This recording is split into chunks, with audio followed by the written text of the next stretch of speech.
Hello, hello, hello, everyone. Welcome to Good Extreme evening. Makeover. How y'all doing Oh today, Vic? What's man, going on, man of God? man, it is great to be here, Pastor Palmas. Man, I'm incredibly excited about what Extreme Makeover Customer Service Edition has in store for us today. Yeah, 1,000%, man. Listen, we want to welcome you. You did not click on this link by accident. I want Not to at give a all. special shout out to who we're going to hear from in just a moment. Our president, Elder William Winston, he just led our conference and letting us know the processes for reopening churches. And like I said, we'll hear from him in just a moment. But as we begin this journey to reopen our churches, this extreme makeover has been strategically planned so that as we're opening up our churches, we know how to operate from a customer service standpoint.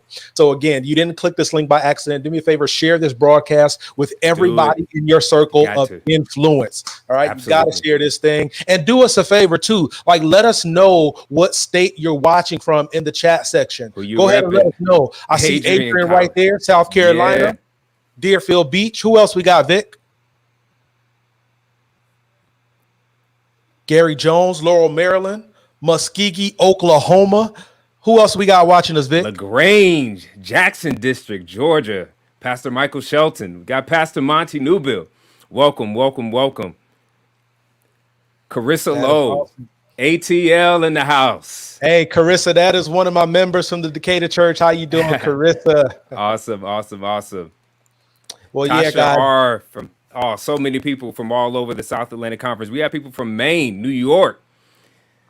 Awesome, incredible, incredible. We're so glad so many have joined from all over. Customer service is such a very important topic, but honestly, it's not one that we've talked about enough when it comes to church, right? It's an idea that's related to business, but church has that feel. It has that. There's those benefits. There are those important components of customer service that are even in church that we want to glean and learn from, so that we can start. We can begin again the right way. Yeah, that is awesome, man. And listen, as we continue on this journey tonight, listen, we are going to be giving away some cash money, right? Cash money Hey, tonight to two yeah, special people, right? So you want to make absolutely. sure you stay plugged in for the entire broadcast so that you can be eligible to receive what it is that we are giving you tonight. For real, like for real. If it were up to me, I wouldn't go anywhere. You want to make sure you stay plugged in. Rosemary, see you. Leslie Scurry, Austell, Georgia. Nicholas Griffin from Simpsonville. Simpsonville. Yeah, Absolutely. yeah, Karen yeah. Saunders from Stone Mountain of Georgia. The Rushing family from Pageland. Praise be to God. Super grateful to have each and every one of you on. Listen, customer service is so awesome. As Victor was Yeah. saying, when I think customer service, right, I'm reminded of the book by Jeff Henderson, Know What You're For. And Jeff Henderson used to be an executive for Chick-fil-A. He details a story in the book where he and his family were visiting the Ritz-Carlton Hotel here in Atlanta, Georgia. And as they were checking into the hotel, he was talking to the bell person and he said, "Hey, thank you for taking my bags." And that's where he first heard "my pleasure." Well, now Jeff Henderson says, "Wait a minute. Instead of you saying you're welcome, you said my pleasure. I wonder if I can implement that at Chick-fil-A. When you go to Chick-fil-A and you order your number one deluxe with a large size Arnold Palmer, come on, say amen, somebody, right? Yes, sir. When you Yes, say sir. thank you, they in turn say my pleasure. My When you pleasure. go to Yeah. Publix, the grocery store, they say my pleasure. As a matter of fact, in their commercials, they say it's our pleasure to serve you, right? And so I believe our church can learn a thing or two about customer service from these companies and these organizations, and we're definitely going to get into it tonight. But before we do, I want to introduce the Absolutely. president of the South Atlantic Conference, Elder William L. Winston. He's going to come and give us some special greetings at this time. Man of God, how are you doing today? I am absolutely marvelous. Thank you for allowing me to say a word of greeting, Pastor Bartley, Pastor Palmas. Uh, you all look good on here, man. You all have. I will appreciate that. You taught us well, Doc. Thank You you. taught us well. Thank you for doing that. Now, I want to welcome people. I saw the names and the places where people are from all around this nation. There are people who are on here from around the world. I believe you're going to have some people overseas who join us. This has been good. We are doing Extreme Makeover Customer Service Edition. So since I have the mic and I have the floor, I'm going to ask my question first. Long ago and far away, I used to work for a little country store called Sears Roebuck and Company. And Sears taught me, and it's still in my head, I can't get it out, that the customer is always right. I'm going to be listening because I want to answer to my question. Is that just old school? Is that, but it's entrenched in my brain that the customer is always right. I'm listening and I know somebody has an answer to my question. God bless you. Thank you for joining us. Thank you for our guests. We've got guests from North Carolina and California, and we have hosts and panelists. It's going to be a good thing. I see that Pastor Austin Humpreys is a panelist today. I don't know if he's there, but Pastor Humphrey, when you come on, just give me a thumbs up to my question. Today is April. Yes, sir. Next Sabbath is May. Yes, sir. Then comes June. Yes. Is everything on schedule for June? There's something big coming. Yeah, in June. Okay, it's coming soon. Just a few more weeks now, Elder. We get a word from you. Hug the wife and tell her we all are praying for her. God bless you. I appreciate that. See all of you, President. God bless. God bless. Thank you so much, man of God. And I believe you are going to get an answer to that question. We have amazing presenters tonight, which we will be introducing in a moment. As a matter of fact, if you would, let's jump into the first presentation. Victor, who do we have speaking to us today? Absolutely. We have Pastor Robert Edwards, who's coming to us all the way from the Southern California Conference of the Seventh-day Adventist Church. He serves there as the vice president of the Black Work, and he has much to say to us about customer service. We want to bring him on now, and we want to begin to glean some of these gems from his presentation and from his expertise on the topic of customer service for church. Welcome, Pastor Robert Edwards. We're so glad to have you. Good to be here. Good to be here. I just want to make a correction because I don't want my boss to think that I switched conferences. I'm with the Southeastern California Conference as Vice President of Black Ministries. But indeed, it is a pleasure to be here. And as we're dialoguing on customer service, I want to get to presentation so that later we can do question and answer. And we're talking about hospitality in a digital age, but I want to preface this by saying that these principles apply to in-person and digitally. So these are principles that you can take back as you are looking at reopening. We must understand as we look at hospitality that it is very, very important. One of my favorite authors, Dietrich Bonhoeffer, made a statement. His statement is, slide number 3, that the church is the church only when it exists for others. So I would start out by saying hospitality is an attitude that makes you aware that the church does not exist for you, it exists for others. And as a result, you must understand that customer service and hospitality because you are existing for others. Imagine a hotel that didn't exist for guests, but the whole nature of a hotel is the rooms are for guests, and everyone that is there to accommodate and serve the guests. But unfortunately, most of us attend church as if we are guests and we need to be served, but that's not what we call customer service, nor is it hospitality. The Bible makes it clear that from the biblical sense that we are to entertain strangers. And when we entertain strangers, then we are fulfilling God's summon for us to be hospitable. And so today I want to share a few nuggets with you. If you will go to slide number 10, we will start there with recognizing that when it comes to hospitality, slide number 10, that we are the front door. We are the front door. This is vitally important for us. A front door is not a physical function. It is a literal physical function. We are the front door. We practice the ministry of hospitality by greeting our brothers and our sisters, and that includes those we know and those we don't. And we do it at each service physically, but I'm going to show you later on how to do it digitally. So this principle applies both ways.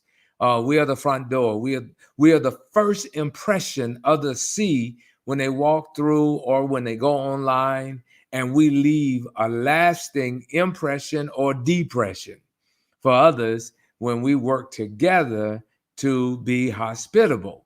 And you and I must understand that this is very important. We are the front door. Not that physical door that you have that you pay much money for, but that door into a view of who God is and what he's like, the service that we offer. We are that front door. Next slide says, here's what the Bible says. The Bible makes us aware that hospitality is a mark of Christian discipleship. It's a quality of Christian community. It's a concrete expression of commitment to grow in Christ likeness by seeing ourselves as part of the community of faith, not to be served, but to serve. Matthew 20:28. And so this explains to us once again that concept that we are the door. We are the door. Unfortunately, sometimes we push people out the door. We become those who are guarding the door and warding people off. But B says hospitality is all through Scripture. We begin this journey in Deuteronomy. God reminds the people of Israel to welcome the stranger, the sojourner, the wanderer. And then he tells you why. For you were strangers in the land of Egypt. So he's reminding them, don't forget where you came from. All right. Don't forget where you came from. Don't forget what I did for you. Don't forget where I found you. So as I treated you and as warm and welcoming as I am, and let me tell you, God is one of the best customer service deliverers I've ever known. He delivers breath in your lung. He delivers blood in your vein. You woke up, I hope, this morning in your right mind. Like the old Baptists used to say, you didn't wake up on your cooling board, because God is a good customer service person. And so we are to do and be likewise. We're going to go down to slide number 16. And here's why I'm going to give you some practical things that I want you to take a look at. It is clear that we are in customer service. We are to be hospitable. But what I want to demonstrate to you today is what we call the 11-minute difference. And this is where I want to show you some ways that you can be hospitable online. And once again, you can take that principle and apply it to in person. And there are 7 checkpoints to what we call great customer experience at church. But here's what you must understand. You have 11 minutes because the first-time guest will decide within 11 minutes whether or not they're going to click back on to your church or whether they're going to attend your church again. 11 minutes. I want you to remember that. 11 minutes. I'll repeat that again. 11 minutes. And the reason being, if we go to the next slide, is you must understand that in that 11 minutes, there are some things that are taking place. And if you take advantage of the 11 minutes, it's going to lead you somewhere. First of all, you got to understand that when it comes to people visiting your site or visiting your physical church, you will have more guests in 1 year than you think. See, I think sometimes we haven't approached it in a strategic manner. If I were George W. Bush years ago, you got to use strategery. You got to have strategy to understand what guests mean to you. And many of us have more guests than we think. It's just that often we don't have a system in place to process or gather that information and let it benefit us. And, in the world, they will take that information and determine what kind of product they need to produce. But what we do with that information is say, you fit into my product. I only offer one product, and you fit into it, versus evaluating the information and targeting your product based on the needs of the guests that you receive. Our information gathering in churches doesn't even capture the majority of our guests. Most of us don't have a good system. We may have a book that's never systematically reviewed. We don't operate that way. Research shows that 5 to 8% of your worshiping community will identify themselves as guests. And therefore, the number of guests in 1 year is more than you think. If you multiply 5% times 52 Sabbaths, it tells you how many guests you probably are going to have come through your church. But if I were to ask you how many are processed, how many become permanent, you probably don't have a formula or a system to help you with that. Number two, many of your guests are going through situations that make them more responsive to God. I learned this a long time ago. Stop taking credit for what God set up. In other words, often that person's experience is intersecting with your church or your church member. And so you're meeting at that access point. God is bringing you together, and God is the one who does the work. He prepares the work, but we must take advantage of what God has prepared. And so your guests are folk that are most likely to be moving, changing jobs, getting divorced, having kids, struggling. They may be drawn to the church by prior working of the Holy Spirit in their hearts, and they are not an average cross-section of the population. They are people who probably need you. They need you and are coming to have that need met. And you must do that within 11 minutes. Your guests are assessing very quickly, number three, whether or not they are coming back. And this happens, as I said, much faster than you think. It happens within 11 minutes. So let's look at some things. The next slide. First of all, you want to make first impressions count. Want to make first impressions count. If you're interested in a young lady, you want to make first impressions count. I remember my wife came to visit me, and I decided I was going to prepare dinner for her. I was interested in her. We weren't girlfriend, boyfriend. I knew she was somebody that I liked, so I wanted to make a first impression.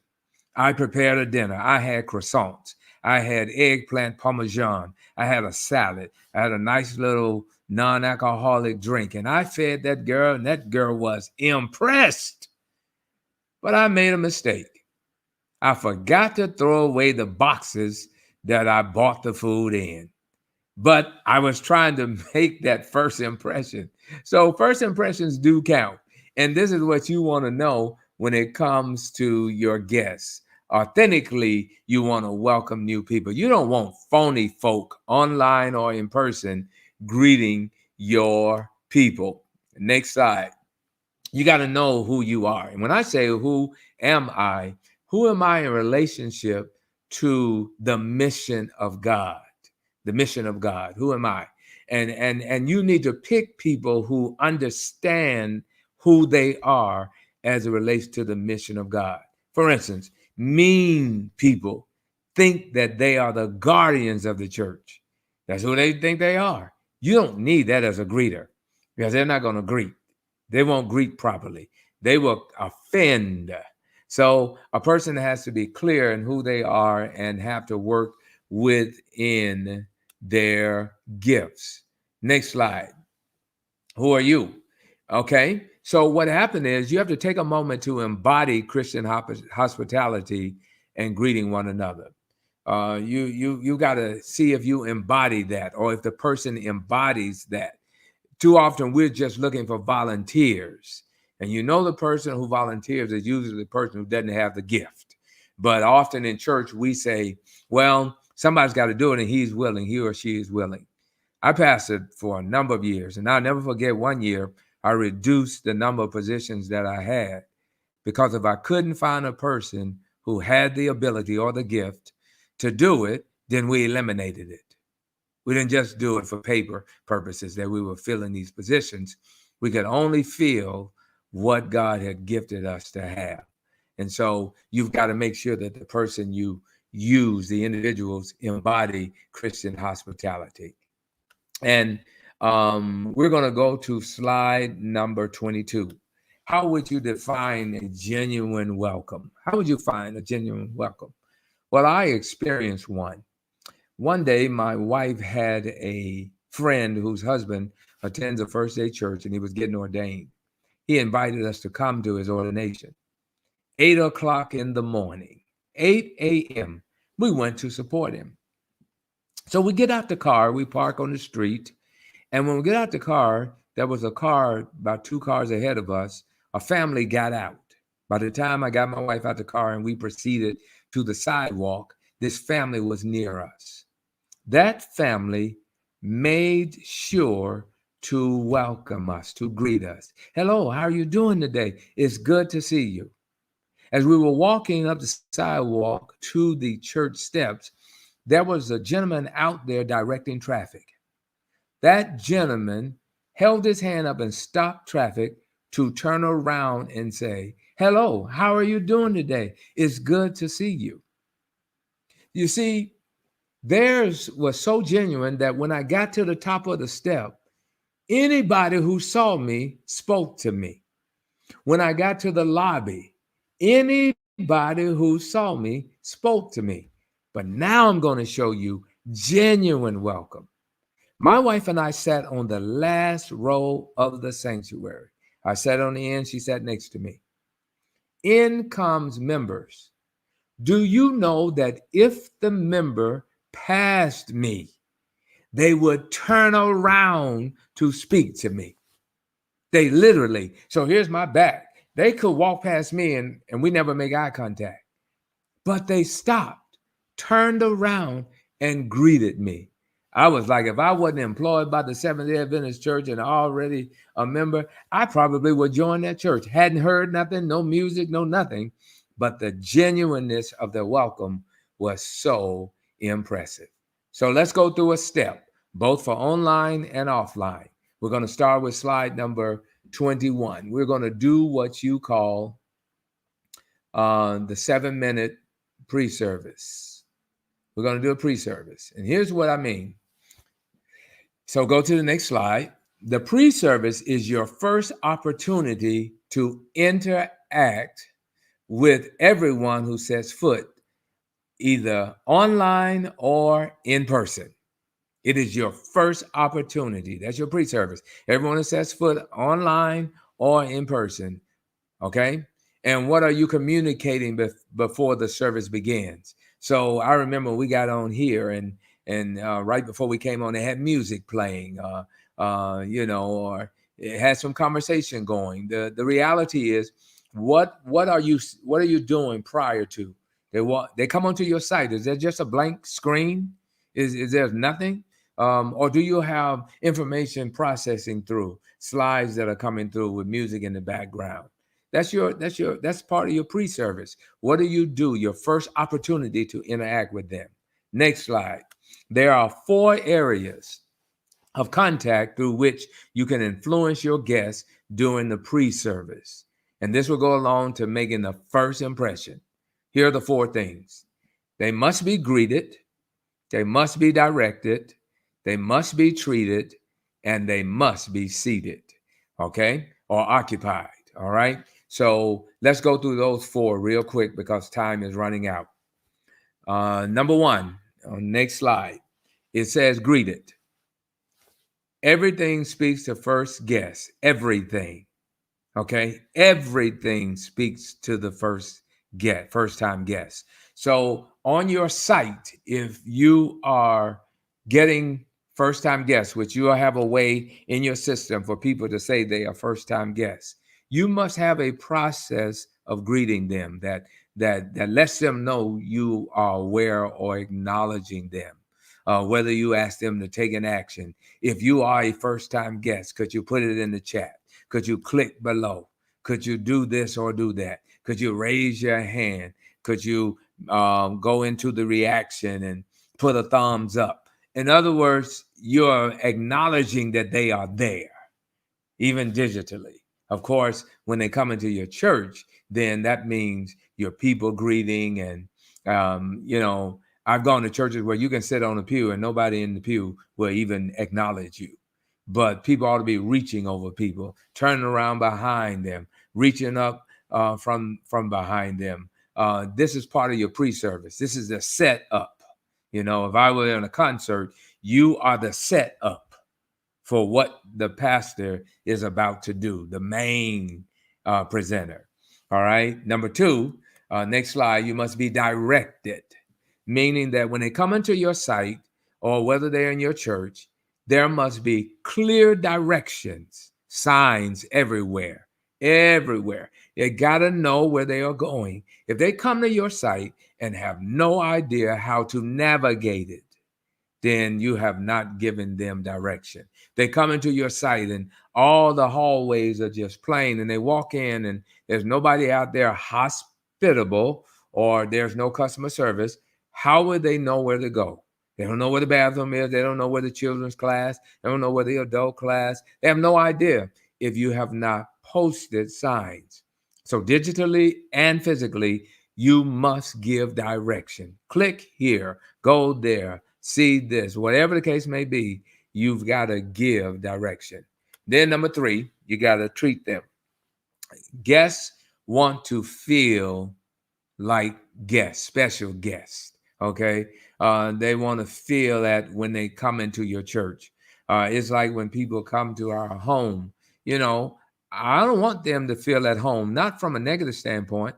I want them to feel like a guest who will end up feeling at home. So there's that I gotta make them feel good as a guest so that they can begin to become home. This can be home for them. They feel a part of home. And you only have, as I said, 11 minutes to do that. And then last but not least, they got to be seated. Our goal is to remove barriers so that the message isn't lost before it could be found. Okay? So when you get the wrong people, or you don't help your church, or you don't have a team of people online who understand that, then they could get the wrong message before the message actually can be found. So as we close out, I want you to go to slide number 44. And we're going to look at some practical, physical things that you need to do. And I'll go through those very quickly, and then we will close out. Online, you got to make sure, and this may seem small, but it's one of the most important things that you could have. You got to make sure you have strong internet signal. Okay? If you don't have strong internet signal, if I were in a church, I would say, you got to make sure you have good sound. So many of our churches, the sound is lousy. All right. But you got to make sure you have strong internet service. Nothing is more frustrating than getting knocked off or getting frustrated with online stuff not working.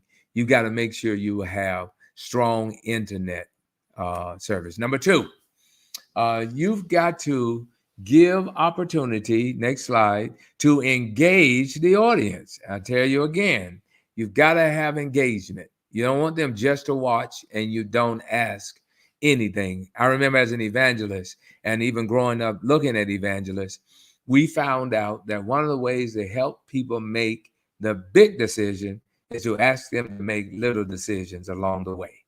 So you've got to engage them. Raise your hand, click here, right there, comment here, chat here. You've got to make them do something and get used to it so that they are engaging. You got to have an engaging worship. This is a part of these tips to help you online or digitally. And then number 3, you got to help them make decisions. You got to ask for decisions. Okay.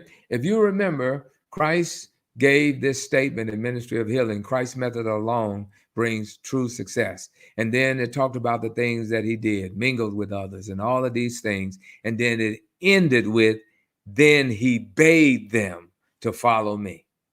So this is about getting them to follow, but you got to take those pre-steps in order to get them there.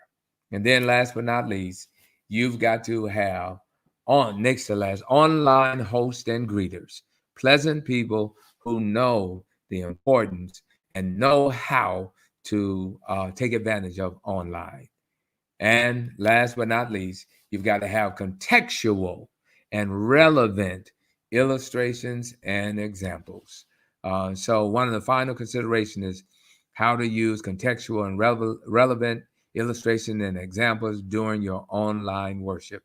In most cases, these are low-hanging fruit that can be easily added while preaching a sermon or doing a presentation. You can help welcome to your worship experience. And so we want to make sure that we do these things, because as we worship online together, our spirits, the last slide, our spirits will be more fully fed as we engage more in worship.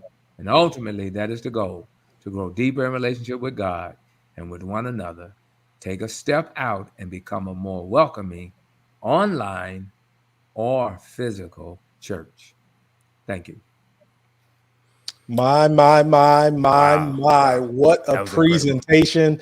Thank you Incredible. so much, Pastor Thank you. Edwards, for dropping that wealth of knowledge on us. We have some special panelists that we'd like to bring on at this time that can just help us dissect the meat of the information you just gave to us. I want to bring Pastors Aaron Abernathy, Austin Humpreys, no stranger to us. They're going to come at this time. But I also would like to bring on Jasmine Best. Jasmine Best is a senior accountant for the Allegheny West Conference. And I want to start with you, Jasmine, if you would be so kind. Tell us what you just learned from that presentation by Pastor Edwards. Well, thank you so much. Again, it's a pleasure to be here. I learned that you must participate in parking lot ministry. Now, parking lots are definitely going to look different because we're mainly online, but every little thing matters. If you have tackled the small items, you will definitely handle the large ones. And when I say small, I just mean things that people really may not pay attention to initially. You can be ministered to just by looking at how someone keeps the initial things that you're looking at. Is their parking lot clean? When you go to their website, does it look like they want you to click through and learn more about them? Good. There are so many things that we they kind of fall by the wayside, but they are so key in just greeting people. And those nonverbal things are powerful. Oh, nonverbal is people underestimate the power of nonverbal communication. Austin, when Pastor Edwards started the conversation and said, "We are the door." Come on, what did that mean for you, man? Well, a couple of things, and Elder Edwards, a great presentation, because I appreciate how relevant you made that for a lot of folk that walk into our doors. One of the immediate things I thought about, man, is that do our churches really know that? Like, do we really know that we are the door? You know what I'm saying? That the first line of defense isn't the sermon. That the first it's not going to be the song, but it's going to be those who are in the pews, those who they greet at the door. We know this stat to be true, that 80% of people stay at church not by the preacher or the song, but by the experience they have in the pews and with the members. And I kind of want to put this question on Elder Edwards and talk about this, is that how much training is needed, do you think, especially as we move into the season of hybrid ministry, online, church, when we look at drive-in service? Talk to us a little bit, Doc, if you can, really quickly, just about how important it is for us pastors and lay leaders and elders. Talk to us about the importance of taking our time to train to get the little things right, as Jasmine just mentioned. Well, I'm about to drop something on you that you probably haven't thought of. Often, one of the reasons why training is not as effective as it should be is because the structure that we have to a degree is outdated. Mercy, So God. you keep trying to train people in a structure that is not relevant. So you're not talking about training. You've got to change the nature Okay. So what I did several years ago, I came up with this idea. I got frustrated with all these nominating committees, small and large committees, tiny churches having small and large committees. My Like, God. ain't nothing large about you. All right. Right. So I redesigned a system. I put in place a system, and you can train within that system. But we're trying to train within a broken system. So what I did is I broke my church down into what I call 4 areas. So in my church, we only had 4 areas. Watch this: in-reach, outreach, hospitality, and administration. Wow. There was nothing else. That's Tell good. me something. That's Tell good. me something I missed there. There's Right, nothing. Right. So every member was expected to be in in-reach and outreach. Every member. Hospitality was the principle that we are the door. Okay, so we expected everyone to be hospitable. Somebody sit by you, speak. Reach across and shake Yes. hands. Come on, Greet, speak. no matter Don't act who. like you got rocks in your always- jaw. Speak. I Right. always had Yeah. this thing. If I didn't wake up with you this morning, you ought to speak to me. Yeah. Man, good. All right. that thing is That's so, strong. man. Yes. That's true. golly. So now I would tell you, training in a broken system is difficult. So I think we need to look at training within a system. Imagine a dysfunctional company talking about training for something. It's not going to happen because the system needs to be changed so that when you're training, everything is pointing towards that way. So what I did, all we were doing was ministry. Wow. Right. So Yeah. whatever position you held in that, it was pointing to ministry. Even in administration, it was pointing towards that. So I think you have to put it in the context that we need to revamp some things and do training within revamped systems. But in the system that we have now, we have too many chiefs and not enough Indians. Yeah. Yeah, I love it. Powerful. And I see an awesome question there in the chat section. And I want to encourage those watching via Facebook and or YouTube to go ahead and leave your question in the chat section. Dialogue with us. We're talking about customer service. Shirley Oliver says, how do you keep well-meaning members from sabotaging your efforts to get visitors to return to your church by their conversations with the visitors? Can you talk to that, Pastor Edwards? Yes, and I go again. There are 2 things. Number one, as I said, the church needs to be functioning within a system. So basically, you've made a clear statement. Here's the expectation, right? So let's say you have somebody that's like that. Then we've got to make sure we take action. Now, I want you to follow me. Titus makes it clear that if you got a disagreeable brother, go to him once, go to him twice, but after that, boot the Negroes out. Come on. Oh, come on. Okay? Come on, preacher. We keep giving license to mistreatment. That's good. That's We good, Doc. keep That's giving good. license to mistreatment, and we never hold them accountable. Ooh, That's deep. That's good. So That's there deep. has to be within the system a way to hold accountable, and there's an expectation that this is not happening up in here. Now, Doc, you said something that it just piqued my interest, and it went back to what you said earlier. You said you can't feel what God has not gifted you with. Right. Talk to us about a small. Ooh, I wanted that question. He I gone. know. Let's see. Let's see if we get him back on. But Doc, I think what he was trying to ask you was is that the rapture? that. Was one taken and the other left? Hey, That's the Left Behind series. Hey, listen. While that question is coming, you talking about undoing broken systems. That idea that you introduced about genuine welcome, like people hear that term, but have so many different ideas about what that means. Like, how do you undo some of the toxic ideas about what a genuine welcome is? Yeah. So I'll go back again. I think when I did that, what I did was called restructuring for effective ministry. So basically, we restructured for ministry, not membership, but for ministry. So this attitude flowed throughout that church. Let me tell you how deep it was. when we got ready to vote on a Sabbath morning, what we decided, the way that it worked, I've never experienced this in all my ministry. Okay. Praise and worship broke out over a nominating committee report.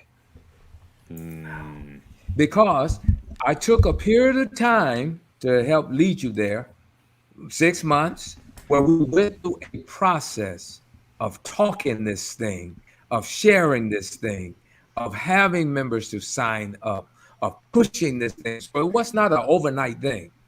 It took 6 to 8 months of processing and talking. So all we did was talking. We and so we talked it and talked it.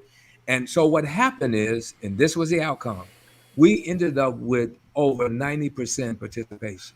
Wow. Incredible. That's good. So Incredible. So once again, you can't do it in a broken system because of what you just mentioned, the kind of people. We only had 3 people to vote against it. And these were 3 who just didn't want change. But their voices weren't loud enough to even be heard amongst the shouting. Wow.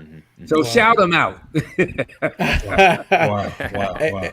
Hey, Pastor Abernathy, before you were taken up to glory, Yeah. Hey, listen, man. I don't know. I don't know. Hey, the Lord threw Aaron back down. Come on. They got it wrong.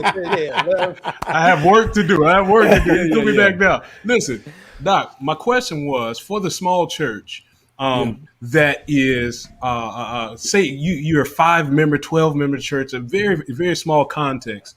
For those that don't particularly have the gifting to be the greeter or the usher or to be that first line of defense, or are not gifted in the way that they don't have the gifts to place personnel in those areas, them being so important and so necessary for the I guess growth and overall image of the church.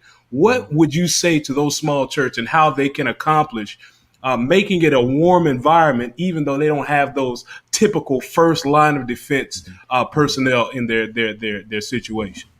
Okay, so let me just a little background. I started out in small churches, so I had 3 of them at one time.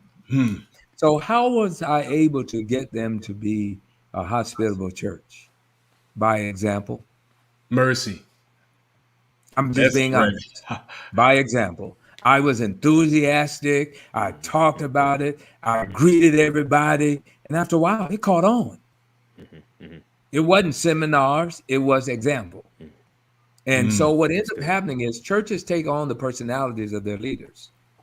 Mercy. So you're trying to make your church hospitable, but you're not hospitable. That's gospel, right? That's so true. That's so true. So they take on the personality of the pastor. So if that pastor is not hospitable, that pastor is not a greeter, that pastor goes to their office when church is over, if that pastor doesn't walk out in the lobby or walk through the sanctuary or call people out, hey, before you leave, you got to speak to me. If they don't demonstrate that, you can do all the training you want. Action. Because they'll be no better than their leader. So that's the first step. The second one is gifts can be obtained. Okay. So yeah, you may not have it now because it's probably uncovered. It's not uncovered. Yeah, that's good. Yeah. But so the gift. So when I say the gift, I mean that person may not be able to do it online. But if blood is running warm through your vein, you can do it in person. Okay, so there's no such thing as I'm just not a hospital person. Well, go, right? The reality is, why wouldn't you be? As kind as God has been to you, my Lord, He told you to show that same kindness. So He didn't say go get the gift. He said, listen, do unto others as I have done unto you. So it's not a thing of your whole congregation should be that way. Right. And sometimes they're not that way. Watch this, because they might be like the lion who was about to eat the mouse, and the mouse turned around and said, Mr. Lion, please don't eat me. I know what your problem is. And the lion paused and said, what? And he turned around and said, you got a thorn in your paw. Mercy. So sometimes people have thorns. Jesus. And if we don't discover why they're mean, Mercy. Ooh, why they that's act so like they good. act, Mercy. then it ain't just Symptomatic. about God, praying for help. Brother Jones or praying for Sister Jones. Oh, It is about man. discovering why Mercy. are they like that.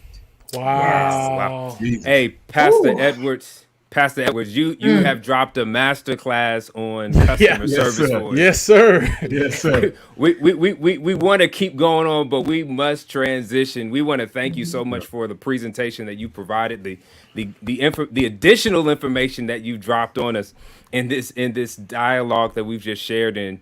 And we want to thank our panelists for also the questions, the comments that are also coming in from the audience. We want to encourage you to continue to do that, even as we transition to our next guest presenter. We will be having now Ms. LaTanya Jackson, who will be coming to us from the UPS corporate office. She's an HR manager. She is a campus recruiter and in inclusion and diversity.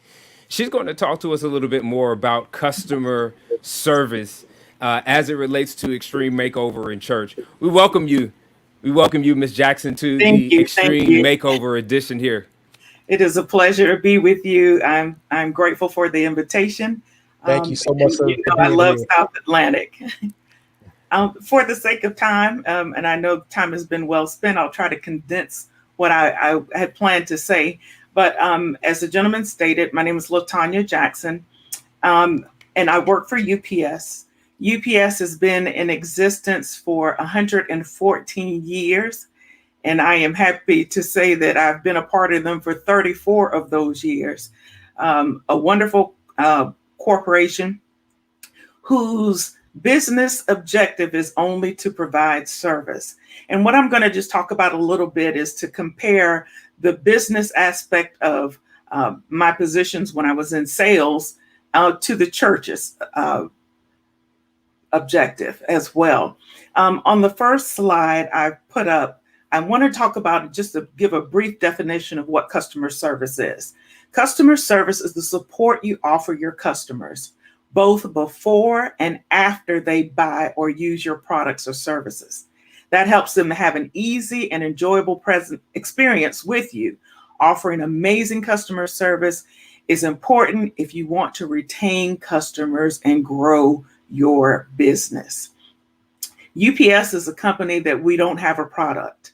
The only thing that we are selling is our service. And when you relate that to our churches, the same thing. We don't have a product to sell. We are offering our service and an experience and an encounter that the customer will want to come back. When I was in sales, my marketing strategy was simple. The objective was to win new business, to maintain and retain the business that I do have, and to do everything from keeping my competition from coming and take my business through the back door. The church is the same way. You have both internal and external customers. The external customers from a salesperson is who I'm trying to woo into the doors of UPS. And the church should be trying to woo new members into its doors. Right now, the competition is steep. From a church aspect, we're all, let's say, fighting for the same audience. And now with COVID, how much can you market on Facebook or the other platforms? You're fighting for audience. So you have to distinguish yourself from the competition. So the main things that I want to talk about, there are really 4 points. The objective is to achieve a win. From a sales perspective, I'm trying to achieve a win, to achieve new business. From the church's perspective, you should be trying to achieve or win new souls. Win new souls. The accountability piece to that is, and this will answer Elder Winston's question, no, the customer is not always right. The customer is not always right. In UPS's standpoint, from the example that perhaps the customer did not package the package the proper way. and in transit, the package may have experienced some damage. Well, the first point about accountability is if it was something that UPS did, we assume responsibility for it. If it's something the customer should have been different, we educate. So from a church perspective, accountability, we have to accept the things that we were good at, our successes, and we also have to accept when we have failed. And when you have failed, part of being accountable is fixing that. And in the sales world, we call that service recovery. UPS last year delivered 6.3 billion packages and letters. That's a lot of packages, and that we delivered correctly.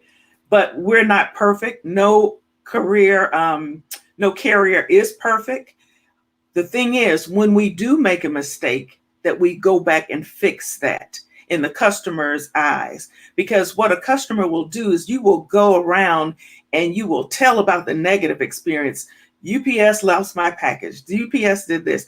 And if you have had that experience, it is the Sabbath. So we're not entertaining complaints at this time. But I'll talk to you later offline about that. But one thing is, as a church, we're not perfect either.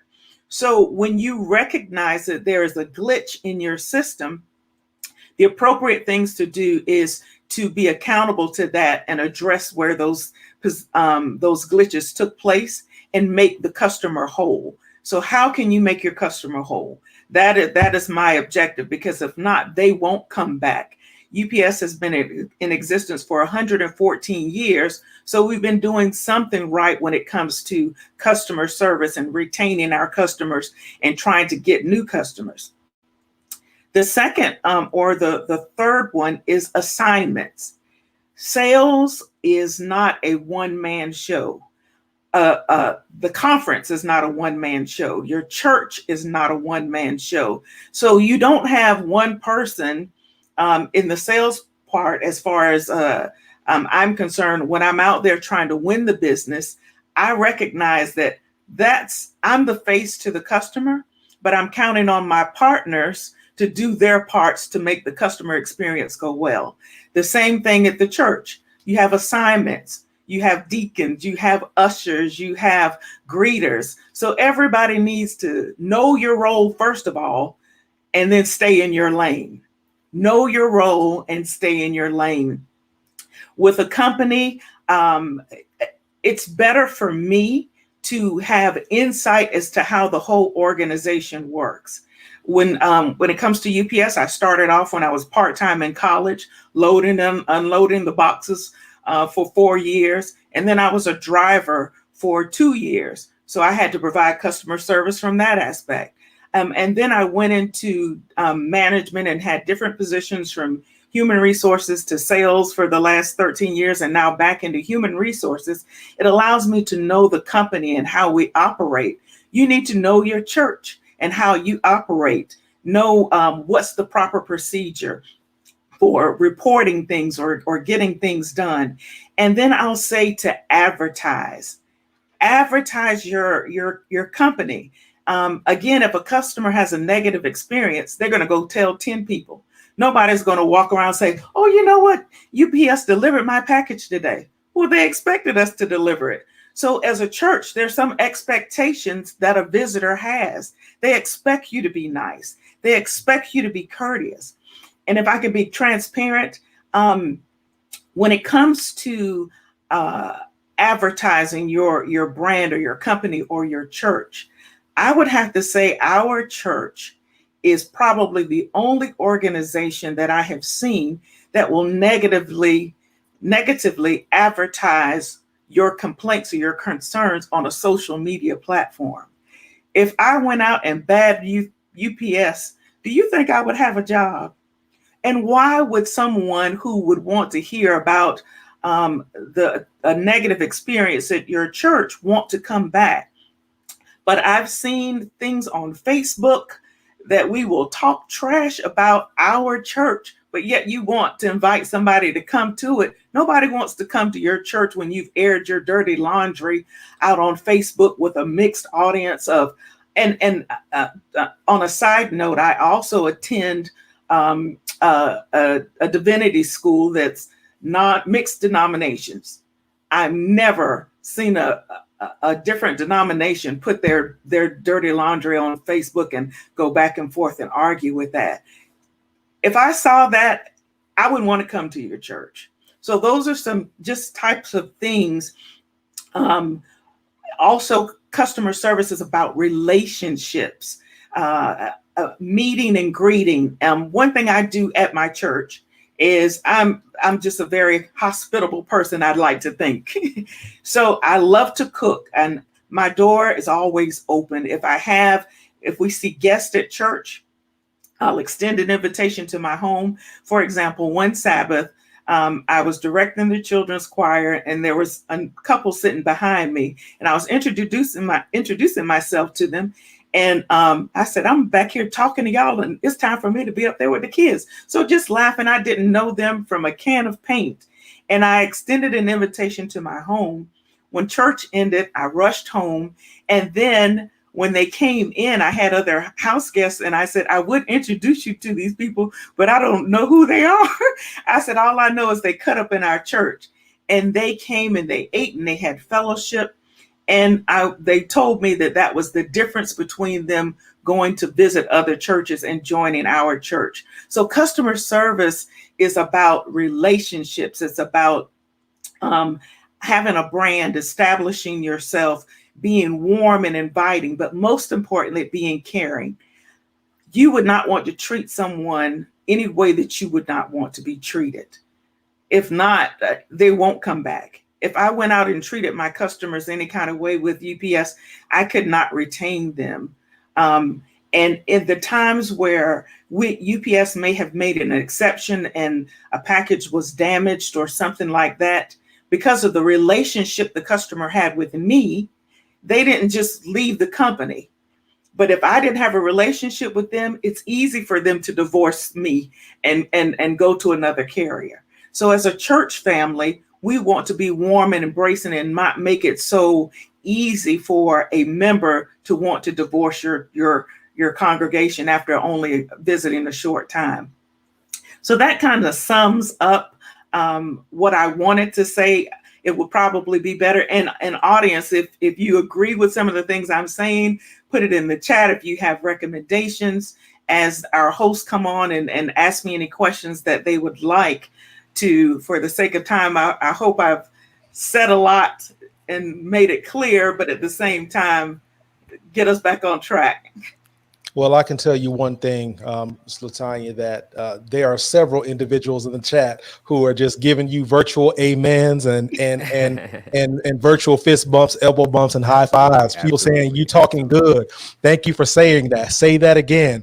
Wow, powerful. Say it again, right? That's the theme that we're getting right now in our chat section. Listen. One thing, and I want to just dialogue about this for a moment, and I want to bring us back on as well to talk about what we just learned from Ms. Latanya. One thing I want to talk about is this. So we are in this society now where we have sites like Yelp, right? And Open Table and all these places that we can go and leave reviews for our favorite restaurants, our favorite, auto mechanic place, establishments, what have you. And it is encouraged when we have a positive experience to go and leave a review. Or if we have a negative experience, we want to leave a negative review and let people know, do not go to this restaurant. The score was a 79, right? or whatever it was. The hostess was bad, right? So naturally people flock to social media and say, hey, pre-pandemic, I visited this church and my experience was phenomenal, or my experience wasn't the best. So how do we train our people to give us positive reviews in this online space without bashing us as well? Like, we don't want to lead them, do we? Well, the thing is, you don't have to train people to give you a positive review. You just have to give them a positive experience. Then they will share that experience. Yeah. You don't have to train me how to answer it. Just give me a good experience. That's good. There you go. Good. That's good. That's good. That's powerful. Good. That's powerful. That's good. As you were talking, and we'll engage you as well as the panelists on this. again, you as well are hitting on something that Pastor Edwards talks about, really just rerouting our way of thinking as it relates to customer service. Because generally, if we can be honest, we think of winning people to Christ as a solely spiritual thing. You're talking about strategy now. Yeah. You're talking about strategy, intentional strategy. Intentional What are strategy, ways? yeah. What are ways that you would recommend implementing these in small steps within churches? I know that they've worked for UPS, right? They've worked for UPS, but for churches, how would you implement just one step that they can start beginning to rethink the way that they look at the 4 A's that you talked about? Actually, it would be similar to what Pastor Edwards stated. Look at your point of contacts, the deacons in the parking lot, whoever opens the door, whoever the greeter is that takes their name, and make sure that you have somebody to say something to them while they're in the pew. Because how many times have you gone to visit a church and outside of that, nobody said anything to you, nobody invited you home? And I don't care if it's a peanut butter and jelly sandwich, you just want the fellowship.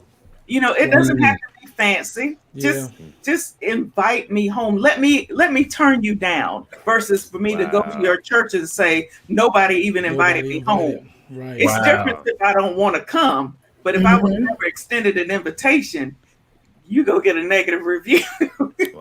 Fellowship over fancy. Fellowship over fancy. That's hashtag. Yes. Yeah.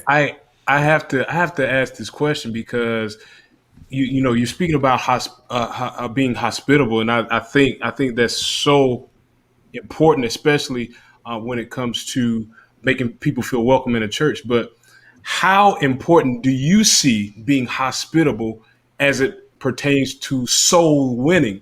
Because in my mind and in my experience, I've seen where we have the arrogance so much so that we have the truth. We don't have to be nice. We just have to do this Bible study or we have to get people in a pool. How much is being hospitable important when it comes to actual soul winning, people making decisions for Christ? Well, I would tell you to go back and examine every one of your revivals. Where we're just hospitable to get them in, and then after they got there, say nobody that else said anything. Mercy. Say that again. Yeah. We here. Just like with UPS, your objective is to win the business, to win the souls. But then after you win them, you got to maintain what you got, or you set yourself up to be an easy prey for the competitors to come in and steal your business. It's a fight out there. We're fighting for the same audience of people. So what do you have different that's going to make them stay in your house? Yo, I gotta go ahead, Jasmine. I'm sorry. Go ahead. Oh, my apologies. No, please. One of the things that I'm linking that to is what you said about the internal and external customers or clients. And when I think about the level of care that we're extending to the people that we want to come into our doors, what level of care are we extending to our current members? The current membership, is this a fakery? Or are we really trying to show who we are by how we're interacting with other people? A lot of people always say, what you do at home will come out in public. So are we showing that same level to the people who have been in our pews for decades? Not only that, but you have to realize you have two types of members in your audience. You've got those that have been born and raised in the church and coming out of routine. They ain't going nowhere. They had no encounters. And forgive me for not speaking properly. Then you have those that have recently come into the church. So you got a mixed bag of people that you have to attend to find some way to get everybody to motivate your gift. If you know gifted hospitality is not your thing, then don't assign that person to the core. And don't let them volunteer either. And somebody has to, this is the accountability piece. The accountability piece is somebody has to have the hard conversation to tell everybody that's not your gift. Quality control. You might be better, and you don't have to say it harshly, of course, but to help them see that I could use you better over here. You have to navigate Redirect. Reassign. That's good. That's so good. Listen, I got to jump in here and say this too, as I think you touched on a very touchy topic that we don't like to talk about much, but there's a difference between revival mode church and just regular church. And I want to speak to something that's really critical here, because when you think about just hospitality in general, you all know going to certain stores, when you're in a big superstore, you're looking for something and you may ask if you can find one of the attendants. Sometimes I just hate going to Lowe's because you can never find somebody, but when you ask them for something specific, they'll tell you it's down aisle 13 on the left on the last rack, right? Yeah. But if you ever have gone to Publix before, and as busy as they can be, if you find an associate that's busy, they will not only tell you where it is, what they'll decide to do is walk you to the aisle, pick it out for you, and make sure things are okay. And I think one of the things that's so critical is that even though Publix is more expensive, the experience is just so much better that I'm willing to pay a little bit more to get exactly what I need. And I think that a lot of times when we're getting ready for revival and we'll bring in the artist and we'll bring in different things and have different fun stuff, knowing that might not be the identity of what church looks like after the revival is over. And I think beyond that, what you just said is including the hospitality. Like we cannot just empower. I want to speak to our younger pastors especially, well, just in general. Look, we can't just have greeters for revival. We got to have greeters, all the time. We can't just have a hospitality staff. Vic, am I? Do you feel me, bro? No. We can't get into this space where it's like only when we have revival is when we train our people to do stuff. Nice, you know what I'm saying? We're only nice once a year. Only nice once a year. That's if we do revivals once a year. That's it. Yeah. So I think that's a great point, because and the community can smell it. They know. The community knows, man. It's just So I think one thing people, come on, Latonya. To keep your house, you know how sometimes we could put that extra clean on it, but then you got the regular clean. And the regular clean, anybody can come and go. So you need to keep your house regular at all points, that it doesn't have, you get spruced up for special occasions, but on an off day, it feels like home. Home does not have to be fancy, but it has to be consistent and it has to be genuine. People can sense when you are faking it with them, that your hospitality. No, we don't want a spirit of two-facedness to start off their experience, and we don't want to be. We want to allow the Holy Spirit to do the refining, and nobody's assignment is to check the guests.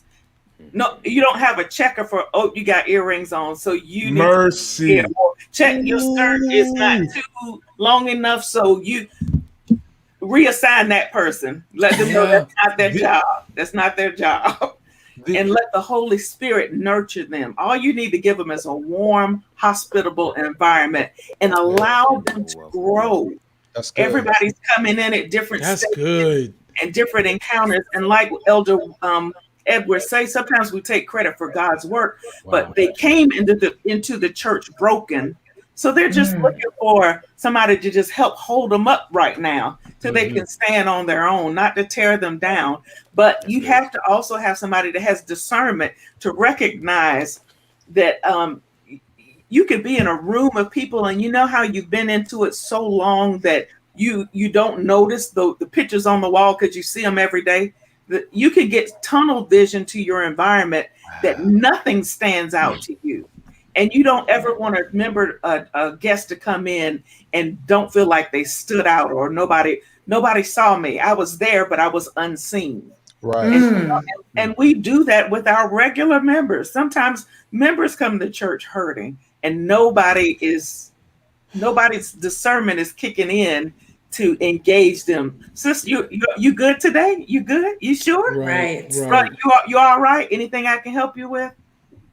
It has to be a genuine. We have to go beyond the happy Sabbath. Right. Because Sabbath I literally hate these church welcomes because they're so fake. Right? You got 5, maybe 7 minutes to walk around your sanctuary. And of course, this was pre-pandemic. And you go to people, hey, how are you? But you don't really stop to listen to how they're doing. You want to go talk to the person who's across the way. You know what I mean? And if somebody really stops you to tell you, man, really, I've been having a bad week. Okay, You tell got that to time. somebody else. Go to the altar during Wow. prayer. Tell it to Jesus. Wow. But I thought you just asked me how I was doing. Right. So Mhm. if we're gonna do it, we got to do it for real. Because like Austin says, if it don't pass the sniff test, they're not coming back. Come on. And then another thing, if you get somebody that got the nerve to come back and walk through those doors, don't let the first question be like, "Where you been?" Wow. Wow. Oh man, talk I about miss it. you. Just I be miss glad. you. That's Sure, something. I'm like, sure, Just be You're glad. sure. kicking up dust. Yeah. You messing up settled soil now. Yeah, this is, and you know what though? I do want to say this because I think that's important too about the where you been. We ain't seen you in a Yep. while. Versus just saying we're so glad you're here. We've Yeah. missed you. I think engaging folk. It's the experience that we Right. have to have. And Jasmine, I'm interested in, as I know your background a little bit in terms of you worked for the church now, but you've also been in corporate America a little bit and just kind of seen how that thing works. I do think that we as people are really in the comment section wanting to know in corporate America, you working in some of these businesses, what have you learned in terms of what those first impressions really mean in terms of just when they first come into the doors? Well, first impressions are everything. And when I say first impressions, I don't mean just the customer coming in. I mean you sitting at that desk. I have been a receptionist, and you are the first person sometimes that people see when they're walking through the door. And people want to know, how are they treating the person who may be the lowest to them on the totem pole? So it is imperative that you're just showing a level of care, regardless of what your stage is, what your title is, and where you are, in the hierarchy system. I think I have a good friend, and her name is Keisha Bone, and she says to me all the time, Jasmine, you cannot pay people to care. They either will or they won't. And that is from the front door, from the parking lot, all the way up to the CEO. You know when someone cares and when they don't.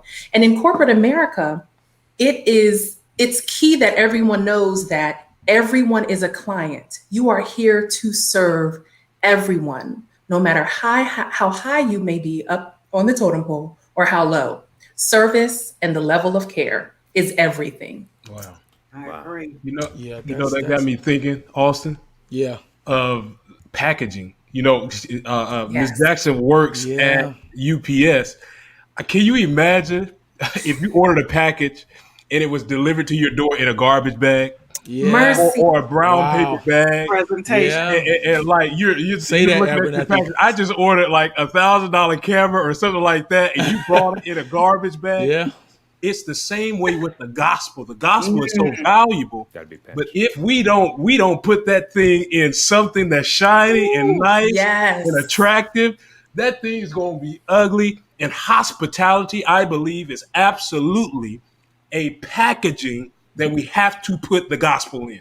It's Yeah. absolute. Yes. No, You can't absolutely. put the gospel in garbage bags Right. or on a dinner plate with rat droppings on it. We have to put the gospel in something attractive to a world that we're trying to win. You know what, Abernathy? I think that's such a good point, and I want to piggyback on what you're saying. Our president's in the background right now. He just made a statement previously from our last stream talking about it, even when it. Now, I want to talk to those who are still watching, even though we've been discussing going back into the building. Some of the practice online we can't shift away from, and I think one of the things that is going to be so critical is that we've got to give effort. The president said if we're not relevant, and if we're not doing things that's strong online, they have a thing on their phone. They can click and go see something else. But now is going to be more true when we get back into the space. If they come back thinking and they say to themselves, this is the same thing before the pandemic. Where I can just go back home and I can go watch so-and-so be a part of something else. Right. And so let's take this time, Darrell, to your point, because they can sniff it out. Let's take this time to really ask the folk how they're doing. Because what I will say is, and this is important, everybody, because we understand that people are one moment away from a breakdown, and especially after the pandemic, is one thing's been big has just been mental health. But when folk come back into our buildings, or whether they continue to watch us online or do Bible studies on Tuesday nights and different things on Friday and Monday, whatever the case may be, is that are you okay? How are you doing? And connecting even outside of the digital and church space. Pick up that phone, connect with certain folk, call folk who have registered for your programs to check in. I think all of those things are critical. But Abernathy, you're right. It's the packaging, because the gospel is attractive. Jesus Christ is still attractive. The cross is still attractive. We believe in the message. We've got so many great things that we can push, but it's how we're packaging it. Vic, I think that makes a difference. And Vic, for you, being a father, a husband, and you understand how big packaging is for those who are going to come back into the doors, families who are going to continue to watch. It can't be the same thing. Do you agree, Vic? Oh man, my kids are changing every day, man. So the importance of this is powerful. It's powerful, and everything that everyone has shared. I was just reading an article that was saying that customer service conveys the values, the brand name, as well as the mission. And so if our customer service, no matter what we say, like if our customer service is not telling what we're saying out of our mouth, then we aren't really doing that. And you all have just really nailed that, put that really on blast for us to really get a clear picture of that, because it matters. It matters. It matters. Hey, can I say this one point real quick? This is from our media tech bishop. I call him of media, Kirk Nugent, who's in the background. He says, here's his comment, if we can fit it in. The camera quality is my suit in the pandemic. The camera quality is the suit in the pandemic. Wow. Listen, saints of God, man. And I think I said this recently, man. Listen, we understand that everybody can't have all the largest and best tech stuff, but we can put the effort in.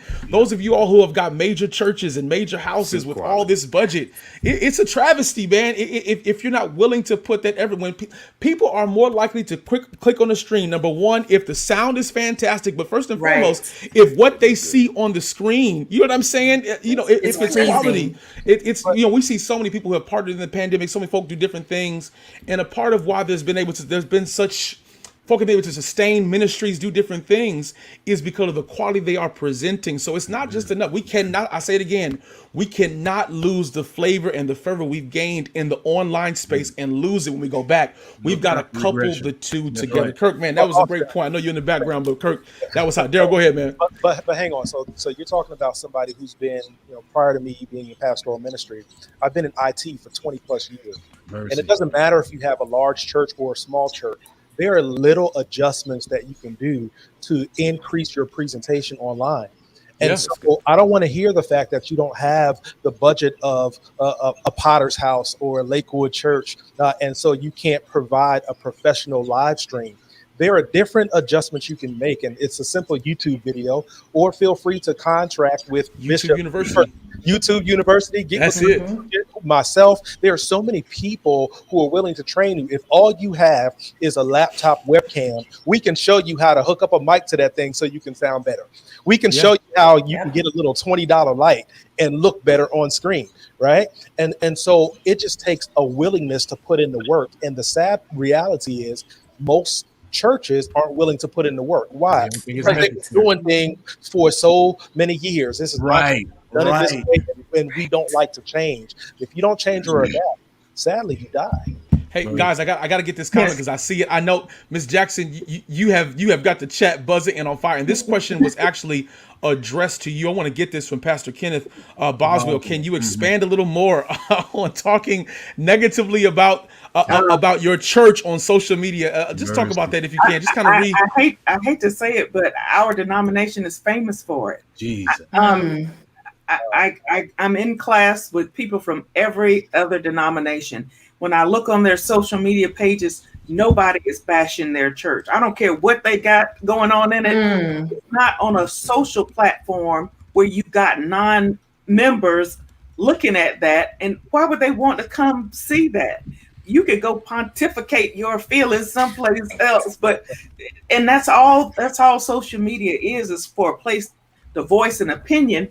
But just like with UPS, There's a process for everything. There's a process to get your issues addressed. So learn the process of your organization and go through that. Don't use social media as a platform to spew out things that half of them cannot validate what's being said. It's just an opinion, and everybody's got one. I got my 2 cents worth, but it doesn't mean anything if it's not used in the proper channels. So all I was going to say again, remember my A's: achieve the win, go and win the souls, be accountable for them. And accountability is being accountable. Yeah, I got the win.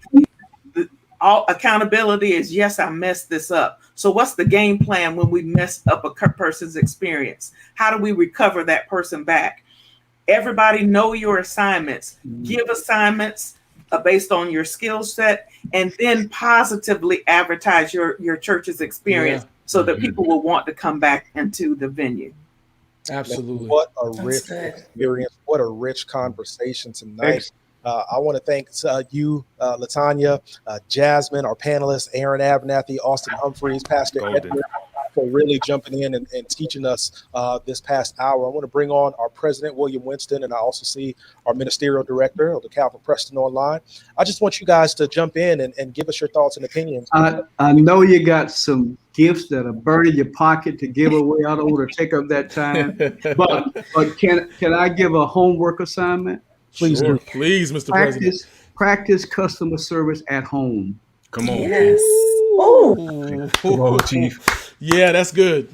If you can do it at home with the people that you're supposed to be loving, and be nice to them, and it'll be so much nicer to be nice to other people. That's my. I'm shutting up. That's good. That's a drop the mic right there. That's good. Simple and to the point. That's from our president right there. That's it. That's it. Press, what say you, man? Listen, this has been awesome. From the Ministerial Department of the South Atlantic Conference, we thank each one of you. It was more than we could dream of. Yeah. We dealt with what our church needed to deal with. We addressed it, and praise God for it. To those who are listening, I hope, as the old folks would say, this conversation is not fallen on deaf ears or hard hearts, right? But that we go out and make a difference. We've got the gospel. We've got the gospel. I mean, there's no question about the gospel. We just got to tighten up a little bit on those who handle the gospel. May God bless us, and may God keep each one of us and use us for his glory. Humphreys, do the giveaway real quickly. Yeah, listen, I'm gonna leave it to our great host today, Darrell, Vic. Man, we got $50, two $50 cash prize to give away. Doc, it's on you all. Let us know. Give the folks something to answer in the chat, man. We'll get out of your way, but go ahead and do that for us, man. Thank you all. Well, thank you. Let's work backwards. Again, I want to thank all of our panelists. I want to thank our esteemed presenters for joining us tonight. Time out of your schedule to train us and teach us in the ways of customer service and how it doesn't just apply to the business world, but it also applies in our churches as well. Let's work backwards a little bit. And I'm going to start with Latanya's presentation. And the question that I want you to answer in the chat, whether you're on Facebook or YouTube, is this. What is the business objective of UPS? All right, this is at the very beginning of Latanya's presentation. What is the business objective of UPS? First person to put that in the chat will win one of our $50 gift cards. Let's see. Do we need to put some Jeopardy music on? We don't want to belabor this thing, but the first person write that in the chat. We cannot delay. No delay. First person we see in the chat wins. Let's see. Bishop Nugent, if you would, tell us who the first person in the chat is, the winner of our first giveaway tonight. I see several of them in the chat, so I just need a little assistance in identifying who was the first one. And I see several correct answers in the chat as well. Lee Otis Paris, is that who it is? That was the first comment I saw on the scene. Lee Otis Paris via YouTube. You are our winner. Here's what I need you to do. Congrats. Congrats. To you, Lee Otis Paris. I need you to do me a favor and look at the ticker that's scrolling on the bottom of your screen. Lee Otis, I need you to email SAC Treasury at sacsda.org in order to receive your gift. It will be in the mail as soon as possible. Email SAC Treasury to sacsda.org. Vic, let's get one more giveaway. Congrats. Yeah, man. I was about to say, don't leave me out, man. Pastor Edwards had such a tremendous presentation. He talked about the genuine welcome, and he mentioned 4 things that people need to do when others join their space, whether virtual or in person. He said 4 things. He listed 4 things. What are those 4 things that must be done to welcome people genuinely? 4 things. You need all 4 to get this $50 now. You need all 4. You need all 4. What are those 4 things that Pastor Edwards spoke about in this presentation that need to be done for every guest? Yep. And the first person to respond will win let's see who. a $50 gift card. Who is that first person? And one of the things that I would like to just suggest, man, we talked about Chick-fil-A, right? We talked about some of these establishments, Publix and Ritz and McDonald's and all these places. Do we have a winner? We do. Sir Manu, greeted, treated, directed, and seated. Absolutely. Yes, in order. in order. The GTDS. That's awesome. Well, yeah, please again, the same instructions for you, Sir Manu. Please email SAC Treasury at sacsda.org to receive your gift. Please do that promptly because we don't want to redirect your gift. No, we won't do that. But please make sure that you email SAC Treasury at sda.org. Thank you so much for your participation. Go ahead, Pastor Palmes. No, Vic, as we close this thing out, man, I just want to get one major nugget that you were able to glean from tonight. Customer service can't be overlooked anymore.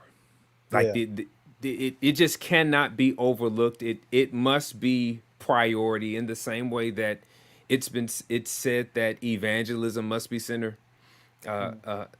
Customer service has got to take up a seat next to that. Yeah, right. That idea of customer service must be priority. It can't take a back seat. It can't be an afterthought. It can't be haphazard.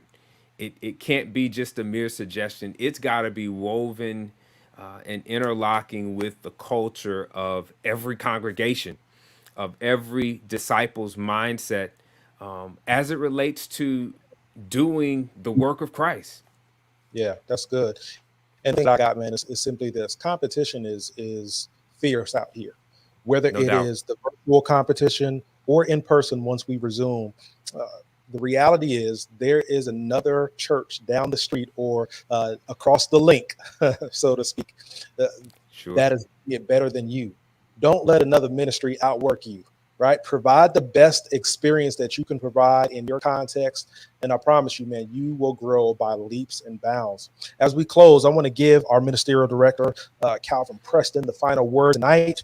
Thank you again to everyone who watched this broadcast live, who will watch the replay, who shared this broadcast, and who dialogued with us in the chat. We love each and every one of you. The Lord bless you. The Lord keep you.